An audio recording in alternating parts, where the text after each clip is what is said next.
Linisan lang natin to. Inis tayo na sasakyan. Linisan natin si Puma kasi iwan ko eh. Magtampo.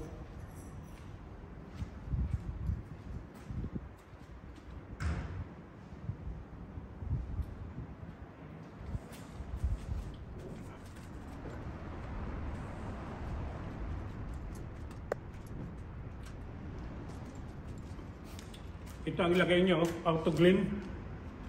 Maganda to. Magandang panlinis. Ayan o. Magandang pang-wax.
Tapos gamitin natin to, yan.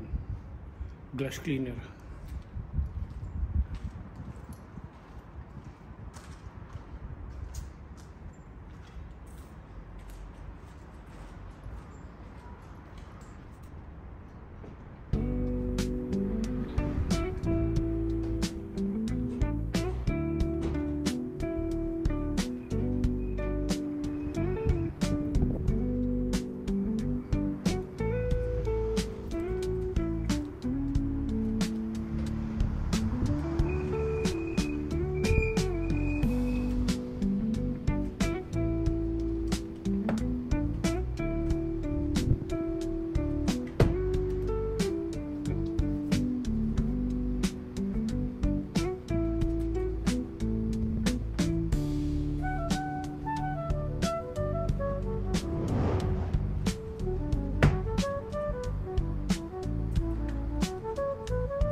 Basahan na to. Yan.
Pagpasok pa rin, ganun pa rin dahil may pila eh.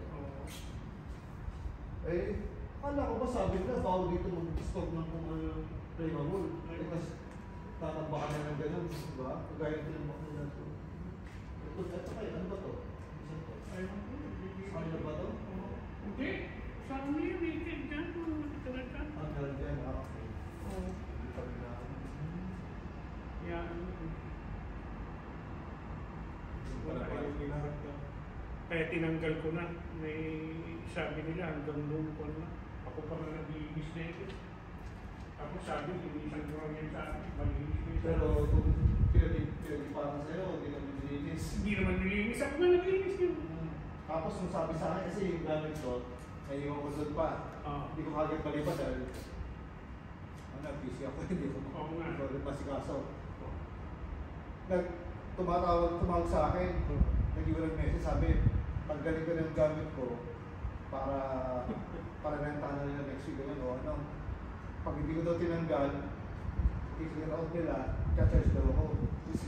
Samantalang maglinis sila, hindi sila mapaglinis. Ang galing manakot niya. Ang Galing galing nila, manakot. oo. Samantalang ako. Tayo, yung hall, yung baba namin, di ba meron yung kabilang labas na parang dito? May ilaw doon. Mga mahigit sa buwan lang walang ilaw ngayon. Hindi pa rin ginagawa. Hindi naman po yung mababa kasi ito. Mababa. Kasi mababa itong bubong. Hindi kasi matanda na sa bubong.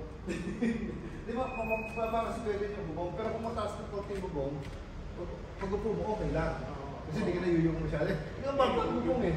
Oo, yung bubong lang kasi mababa. Pero hindi ka naman kubo, no? Hindi. Hindi naman. Pero kung mataas na yun. Oo nga, mataas na nga. Pero kasi nga, hindi na nga ako makayukot, hindi na nga ako bumulong. Nilinis ko lang, pauwi kasi kami. Awi pa kayo? 2 weeks lang. 2 weeks lang? Nalulubig lang ako kaya ako. Ay, isa na kahit buwan mo na. Ayaw. Kauwi lang namin eh. Pakawin nyo lang. Yan, 2 months ago lang. Tapos punta sana kami ng Amerika, dalawang yung kapatid ko. Sabi niya naman, uwi na lang tayo. Akala ko kasi hindi siya uwi, akala ko ako lang kaya Amerika sana ako. Okay. Eh, sabi niya, uwi siya, sige tara, uwi na tayo. 2 weeks lang. Tapos, siguro mag-return na ako, iwan ko siya. Wala, so ano eh, wala na ako nagawa eh. Hindi ko lang maiwan siya, pero uwi na ako. Mayo, kawawa talaga siya. Kawawa, sabi ko mo, isuko mo na yung isuko na natin yung pan natin. Iyak ko minsan, umiiyak. Eh, inaano si Shelly, yung dalawang apo namin. Sabi ko mo, isuko mo na yan. Huwag mo nang asahan. Kung hanapin tayo, hanapin tayo. Ano pa ang gagawin ko? Sabi ko na kay Mel na, kagaya ng 2 weeks ang tago. Lungkot na lungkot ako, wala akong makausap. Parang bibigay ako. Hindi ko alam kung... Eh, off naman ako pagka-weekend ko din. Oo, paano mo lang ako. Paano ako bibigay? Pagka na ano ka. Nakikita mo ako maingay lang na ganito? Hindi nga, tahimik ka nga pwede. Hindi ka, ngayon, kung di ko pa kaya kita puntahan eh. Nakikita mo na ako maingay na ganito. O syempre, apektado ka. Ako kay Mirmi. Kasi kung pinipon ko yan, hindi ka kain. Ngayon talaga yung talaga. Hindi ako naluluhasan nyo. Sa kalagayan. Eh, pagka ano. Pero mga 4 na taon na. Maka-4 na taon na yung nung nagarang December, 4 na taon. Na itinago yung dalawang bata sa amin. Samantalang nakikita mo naman na takbo-takbo kami para iyan yung sundok. Laging dito yung mabaka. Hanggang na, hindi, anong lagi dito? Sa Hindi, sabihin kapitira nung... yun. Oo, sa nakatira nga sa inyo, no? Narsili, at yung sundo kong pati nanay. Ayun lang. Sayang talaga. Sabi ko, ang buhay talaga hindi mo tanong. Eh, kailan ang alis niya? Next week? Next Sunday. Sunday. Oh, sa susunod na Sunday. Eh, gano'n naman natin.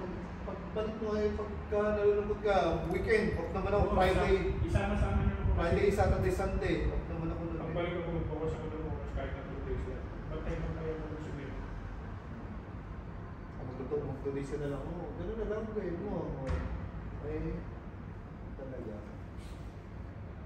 Eh, kailangan talagang magpalakas ka ng mababa pa buhay natin. Ako nga din, kulang na ako sa, wala na ako exercise ko yun eh. Tapos hindi ka tayo nakakapangisda. Nga. Ay, pagka nag-pacing din, kasama kita. Oo, okay. Tapos hindi na tayo. Kaya, tsaka kasi yung asawa ni Josel, kaya. Oo, sige, pangisda tayo. Tatay! Oo. Nandiyan ba? Nandiyan ba? Oo. Tatay na ito. Oy, tawa ka tatay. Ay, dapat makakasama si tatay. Pagka... Oo, mag-court tayo. Kaya lang, bilis natin nakakain mo masyado. Oo. Sa isang bottle, isang baso na lang siya sa bottle. Sibir naman. Iniinom pa ni nanay. Oo.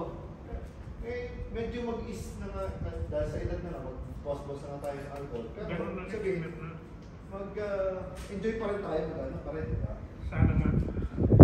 Oo. Pero plano nyo rin umuwi hindi rin ko sa... Hindi naman pwede na Hindi ibig ko sabihin, o dito na talaga kayo, o... Hindi, yung pabalik-balik na din siguro ganun.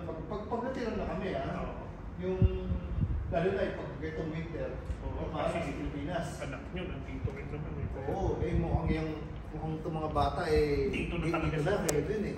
Oo nga. Hindi marunong ng Tagalog.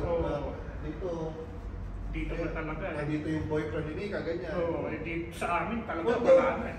Although pag umuwi sa Pilipinas, halos parang ayaw bumalik dito. Oo, parang gano'n na rin eh. Kasi nakikita yung sa Pilipinas eh. Oo, iba yung saya. Gusto rin nila sa Pilipinas eh. So, siguro, decision na nila yung paglaki nila. Oo nga. May bahay naman doon. So, Oo naman.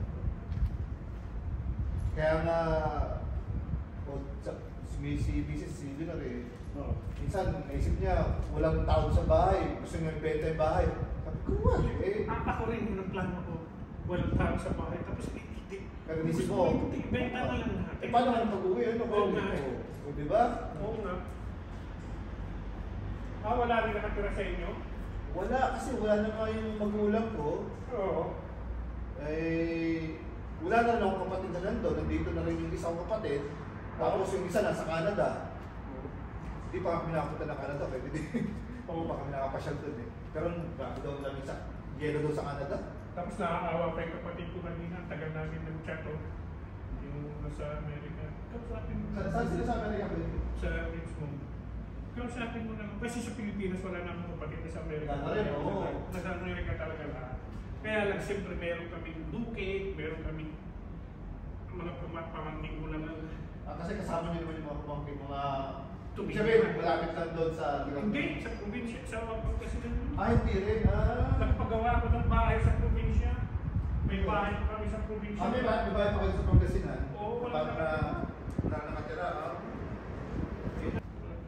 Binidyo ko ito eh. Kasama na yung kwentuhan natin. Ayan, bagong linis. Maganda siyang tignan kung bagong linis. Bagong wax. Ayan.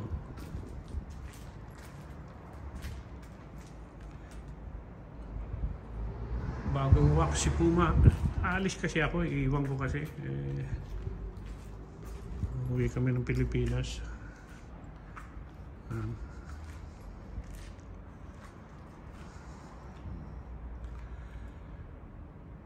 Tagal bago na linisan. Bilihan sa Pilipinas ko na lang bilihan ng car cover. Medyo mura-mura. Kaya lagyan ko ng takip yan. Takpan ko yung na yan. Okay.